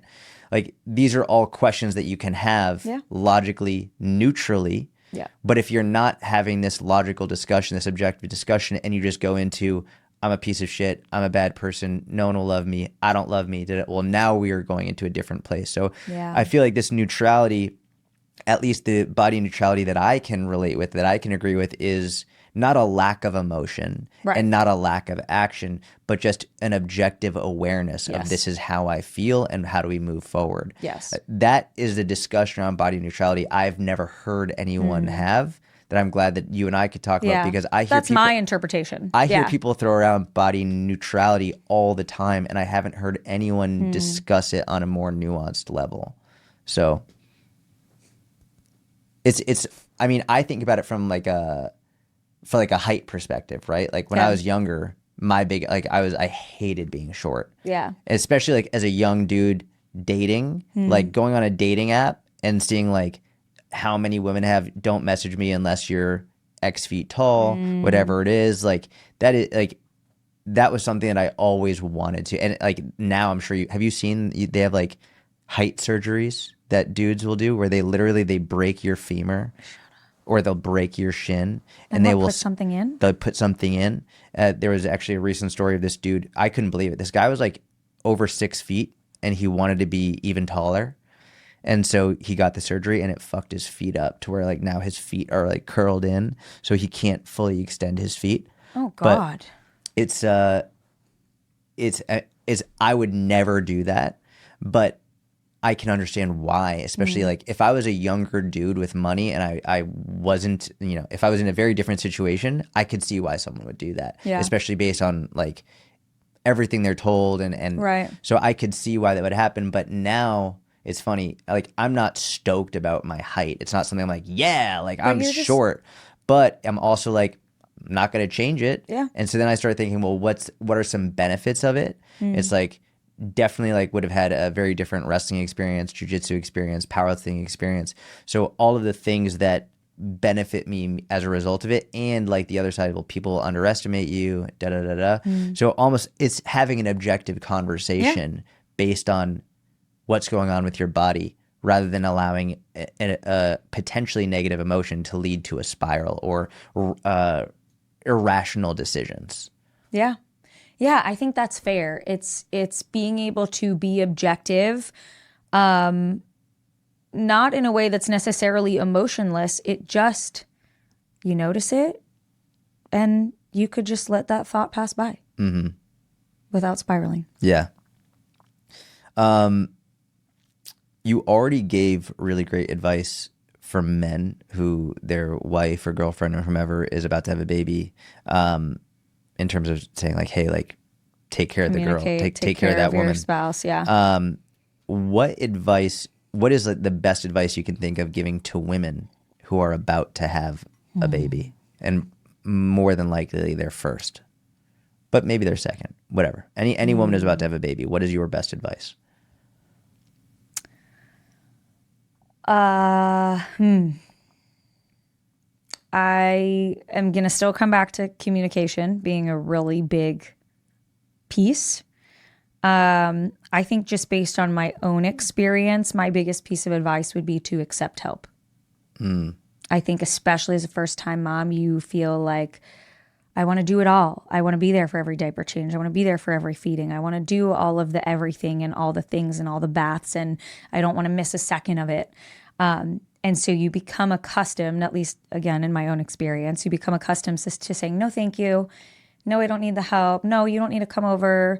No, I don't need you to cook a meal. No, I don't need you to cook dinner. No, I don't need you to hold the baby. I got it. And it's a really good way to burn yourself out and be resentful of everyone around you. Do you think any of that, take personality out of it, because I think that's definitely your personality. Yeah. Do you think any of it also stems from, it's like, you grew that baby? Yes. Like, oh, for sure. You did it. Yes. You grew it. You know that baby better than anybody else in the world possibly could. You like, is there any part of it's like, I made this baby? Yep. I would imagine that makes it even harder to let go of. I think so. I think there's a, like, call it maternal instinct. Like there is something that kicks in where you're just like, I know what they need. I know the sound of that cry, and I know what that cry means. I know what's going to calm her down. My husband's holding her and she's screaming. I know how to make her stop. And it's really, really hard in those moments to not be the control freak and say like, I know what she needs. Or I don't want to go get the workout in because I know if I hand the baby to my husband, she's going to start crying. And then I'm just going to think about it my whole workout that I could be with her right now and she'd be calm in my arms. It's really hard to ignore that feeling, whether it's like you're type A control freak or whether it's just the maternal instinct of like, I know what my baby needs and no one can do it like me. Let them learn because it's a lonely way. Yeah. It's a lonely way to want to take it all on yourself, right? We always hear that phrase, like, it takes a village. But how often do we turn down that village's help if we even have it? If you are blessed and lucky enough to even have family nearby or have friends nearby or have the means for childcare or whatever else it is, How often do we turn things like that down because we're like, no, I got it. No, she needs me. I know she's better off with me. And it's not that that's not true. It's not that, you don't know their needs or whatever else as the mom. You likely do know their needs better than anyone else. Mm-hmm. Yeah, 100%. But you have to make room to take care of yourself too. Yeah. And I see a lot of moms put themselves on the back burner because they think that's the way to be a hero for their family. Mm-hmm. The way to be a hero for your family, though, is to show up for yourself too, because that will allow you to show up better for everyone else around you. I know if I'm being short-tempered or I am just on edge with my spouse or my husband, like I know I need a minute. And I know I didn't do something that day that I needed to. I maybe didn't get a lift in that day, or I didn't take a walk, or I didn't do a gratitude journal that morning, or whatever it is. I can see almost immediately, based on my attitude, based on my resilience for everything else going on in my day, if I took time to do something for myself that day. And obviously I hate that I have to preface before I say anything. It's different for every situation, different for every whatever. But speaking to your situation and like knowing you have an amazing husband as well, like it's important to let the husband learn as well, to give us an opportunity to like learn, to try and figure out, what does this baby need? What does this cry mean? Let us hold you. Let us try and figure out, like, never mind to the importance of the baby and the man developing that connection with the child. Right. But also it's like crying isn't always an emergency, and it can also be an amazing learning experience and a connecting and bonding experience. And I can never and will never understand what it's like to be a mother, but I know for a fact that it's a great learning and bonding experience when I can also have that opportunity to hold that young little sweet baby, and like maybe that baby just wants her mother, just wants her mother. But it's also important to let the mother go out, get her time, get her, like, do what she needs to do. And then also for us to learn each other and connect with each other.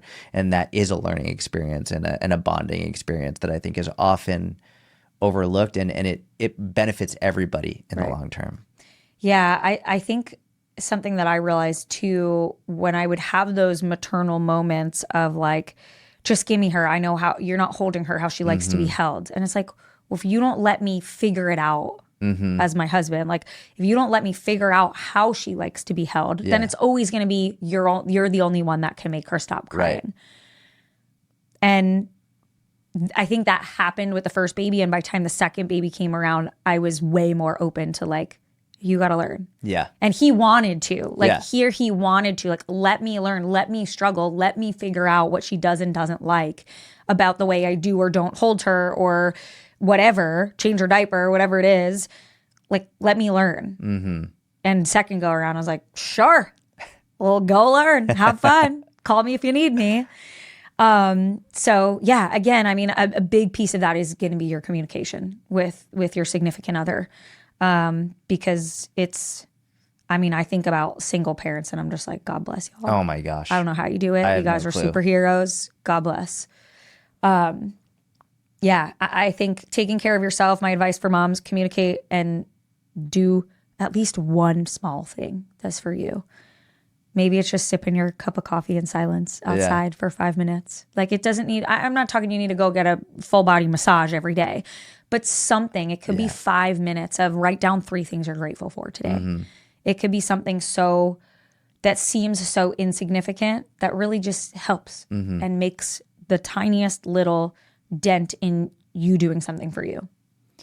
What's one thing you absolutely love about being a mother, and one thing that surprised you the most about being a mother? I'm glad you said surprised you the most and not like hate the most. I was like, I don't know if I can think of something I hate. I always think about this in relation to if one day our kids are watching this back. Yeah. I would never want to phrase it that way. I also don't believe that it should be phrased that way. But like, that's one of the reasons I like doing these podcasts is like, I think one day my girls will probably watch them back. Yeah. I hope so, right? Yeah. Something that I love about being a mom, I love all of it. Yeah. I really do. I I love being a mom more than anything else in my life. I love being a mom and I love my girls so much. I think some of the things that I love the most are, one, we're getting to ages where they're communicative now. They're not just like a blob. They're talking.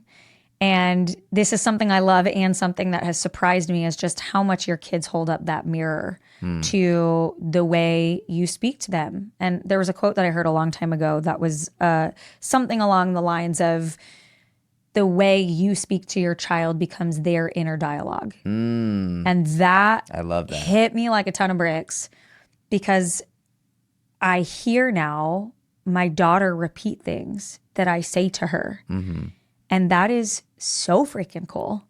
Like, I'll say to Sloan, you could do anything if you're what? And she'll go, strong and brave. I love that. And so if she's like afraid to do something, or afraid to go down a big slide, or scared to do a big jump in the pool, I'm like, Sloan, you could do anything, right? She goes, if I'm strong and brave. Or she'll say to me, like, if she sees me struggling to do something, to open a package or whatever, she'll be like, Mom, you just got to be strong and brave. And that is so cool to me. Like, when your kids are starting to repeat the things back to you about, whether it's an affirmation, whether it's, you tell your kid, wow, you're so kind. That was so kind of you to make that picture for me. And now she's saying to her little sister, Reese, that was really kind of you. I'm like, God, that's so cool. Yeah. I love that what I am saying to them is how they're talking to other people, and it's how they're talking about themselves. And it's funny. I always saw myself as a boy mom.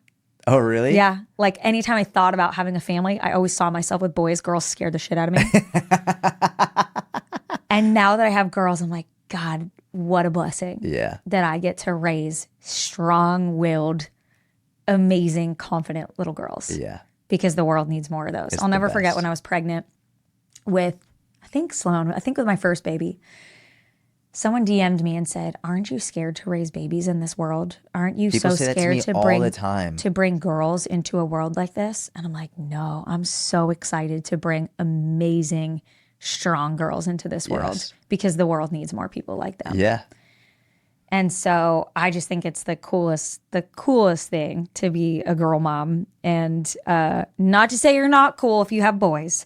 My only experience obviously is with girls, but I think part of the reason that I'm having the motherhood experience I'm having is because I get to raise little girls. Yeah. I'm always surprised with the number of people who say that to me, like, aren't you worried, or da-da? And the other people who say, are you going to try for a boy? That one blows me. It's never, I'm not saying it's wrong, it's just never computed in my brain. It's like, Yeah. I just want a happy, Healthy baby. healthy. Yeah. It really doesn't matter. Yeah. But it's shocking how many people, do you get that? Yeah. Especially now that we have two girls. It's like, oh, are you going to try for your boy? Yeah. I'm like, no. First of all, my husband snipped, so no. And secondly, I know that people do experience gender disappointment. That has just never. Yeah. I was so happy when I found out we were having a second girl. Yeah. I would have been happy no matter what. Like, if you Yep. told me I was having a boy, I'd be like, oh my gosh, great, one of each, awesome. And when we found out we were having another girl, I was like, oh my God, sisters. Yeah. I always wanted a sister. Now I get to give my kids sisters. I don't have sisters. My husband doesn't have sisters. Like, I'm so excited I get to give them a sister. Yeah. And like, that's just where my mind went. It was like, oh my God, two little girls in their little dresses, and we'll all go get manicures. Like, I was so excited. And I don't at all feel like I'm missing out. Mm-hmm. Yeah. I think a lot of times when people say that, it's a projection. I agree. Which is most of the time. I mean, anytime you get something that's just some sort of critique or hate, someone hating on you, like, it's almost always just a projection of something happening in their own life or themselves, or an inner belief that they have. So I have 3 more questions. Okay. So we haven't spoken much about training or workouts today, so I'm going to have you come back out. Okay. With your whole family. Yes, whole family's coming next time. But I do want to ask, when you're looking back at because you've been working out for a long time, when you're looking back at your training, your workouts throughout your entire life, what was your favorite time period in your own workouts? Oh, that's a really great question. I've had so many different phases of fitness. I got into a powerlifting phase that I really, really enjoyed. This was the strongest I ever was. First, I was into like the Wendler, like 531. Yeah. I didn't know you did that. Yep. Did you I compete? did not compete. Okay, No, okay, it was okay. never felt like I was strong enough to step on a platform and actually compete. That's a ridiculous thing to say, just so you know. That's okay. You can I have call to me out interrupt on you it. now. I have to. Okay, here we go. Because there are people listening, by the way. I know. I'm that, sorry. Like, That it would wasn't be an like, encouraging thought. It would be like someone saying like, I'm not fast enough to run a 5K. It's like, Fair. It's you versus you. Yeah, that's the overachiever person in me. Yeah, being like, 'cause you I wanna know I'm win. not going to win this thing, So I'm just so not like gonna go. might as well not. Which, not advising that thought process. Okay, all right. I had to say that. No, and by that's the way, fair. you could have done super well. That's just so you know. that's fair. It was the strongest I had ever been. Relative to my own strength. Yeah. I don't think in comparison other people might think that that's incredibly strong, but for me it was strong and I really, really enjoyed that. It got to a point where like recovery wise, I just had a really hard time in that chapter of life recovering from what I was doing. I much prefer now a higher volume split. Okay. I lift weights 4 times a week now, but more like hypertrophy style, upper lower split. I still have my big lifts in there. I still bench. I still somewhat squat and deadlift. I hate back squats. Anyone who listens to my podcast knows I just loathe back squats.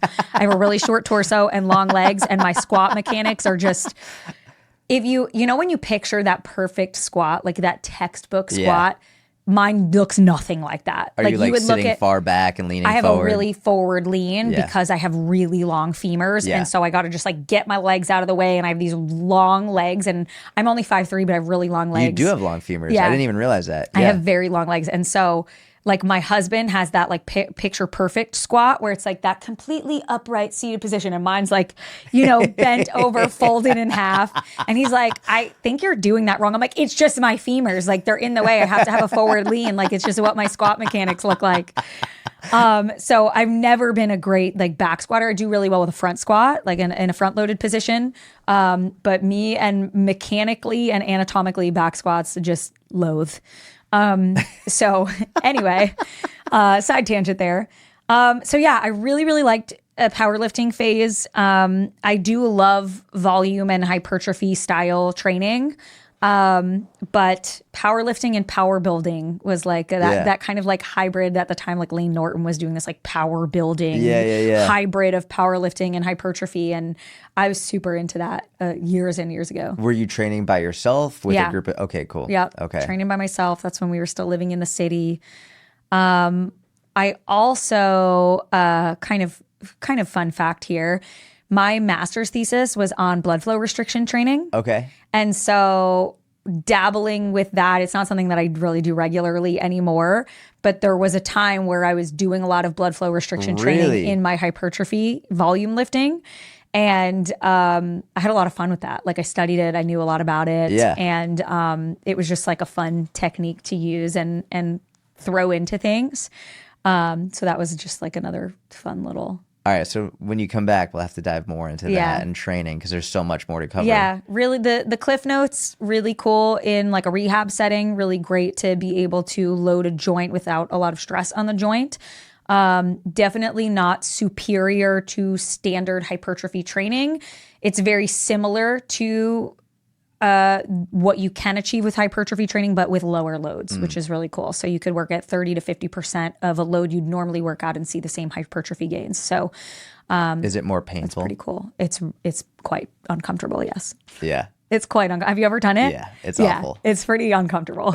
Like think of the worst burn you've ever had in a muscle on like a leg extension or a bicep curl or something where you just really get that metabolite buildup. And then multiply that by like 5,000. It's excruciating. Yeah. It's brutal. And it also, you love it. Maybe that's You just love me. it. That's you. That's you. Maybe that's just me. I don't think. Actually, you know what? What is your least favorite exercise? If you have to look at all of the exercises, I don't mean because you think it's stupid. I mean an exercise that you do on a consistent basis because it's beneficial, but you fucking hate it. So for me, that was Bulgarian split squats. Okay. I feel like that's like the standard answer. For a long time, I hated them. And I was not doing them consistently for a long time because I hated them and because they just didn't feel comfortable for me. I felt really weak in them. And maybe about a year ago, I was like, I'm going to make this exercise my bitch. And I started doing them at least once a week, sometimes twice a week. Now my Bulgarians are one of my favorite lifts. They're one of my strongest lifts. And the same exact thing happened to me with pull-ups. I was like, you've been in the fitness industry for how long and you can't bang out a set of pull-ups? You're gonna master these. I saw a video of you doing the other day. Yeah, you crank them out now. You're gonna master these. I got my first ever, okay, this is so cheesy. Pull-ups have always been really hard for me. I still very much struggle with a wide grip pull-up. Yeah. Close grip, I can knock them out. Neutral, close grip, whatever. I did a set of pull-ups the other day at the gym and a girl came up to me and she's like, can you tell me how long it took you to be able to do that? And I'm like, I love that. 15 years. I didn't tell her that. I was like, you mean like to do one? And she was like, yeah. I'm like, okay, here's what you're going to start. And we had this, little conversation about like, you could do them banded. You can use that assisted machine over there. That's how I started. And that is what I did. I was doing banded pull-ups. I was doing negatives. I was doing the assisted pull-up machine until eventually I was able to progress to being able to do my body weight. But it was the same thing. Like I find that the exercises that I hate them because I'm not good at them. Mm-hmm. And then I'm like, well, there's only one way to get good at them, to do it consistently. But I will just always hate back squats. That's fair. And you asked for something I'll do consistently. I won't do back squats consistently. That's because fair. I really struggle with them. That's an anthropometry thing. That's like a mechanics. It's like mechanically, I don't feel good. It's not a strong position for me to ever be in. For me, it's really just anything that's purely quad. So like the leg extension or sissy squats. Oh, yeah. I do them both every week. Yeah. There's the burn in the quad. I feel like such a wuss, and it's also I have tiny quads, so it's like not a surprise. I hate I love hamstring curls, glute ham raises. I love the hamstring burn. The quad burn, I can't quad stand burn it. is awful. It's the worst. Like a quad burn that I get on a leg extension is awful. Yeah. I would agree with you on that. That's probably one of the worst burns. 2 more questions. What are you scared of? I don't fear a lot.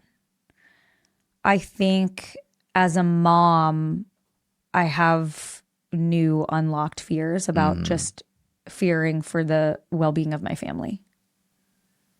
I would say that's, if I had to pick a biggest fear, it's not something that I don't think about my fears regularly, but I do like the safety of my children and the health of my family is of the utmost importance to me. Yeah. So if I had to pick a fear in general, it would just be related to the health and safety of my family. What are you excited about? I'm excited about a lot of things across the spectrum. In business, my business partners and I have been building something for close to a year now. We have not announced what it was. I know you know what it is, but are you announcing it yet or no? No, we're not announcing it yet. To our podcasters, we have called it Project B. It's just, that's what they think it is, Project B. We've, given some teasers, but they don't know what it is yet. And so I'm really excited for that because that will hopefully be another few weeks from now that we can go live and launch that. So that's taken up a lot of time and effort, and I'm really excited to see all of that come about.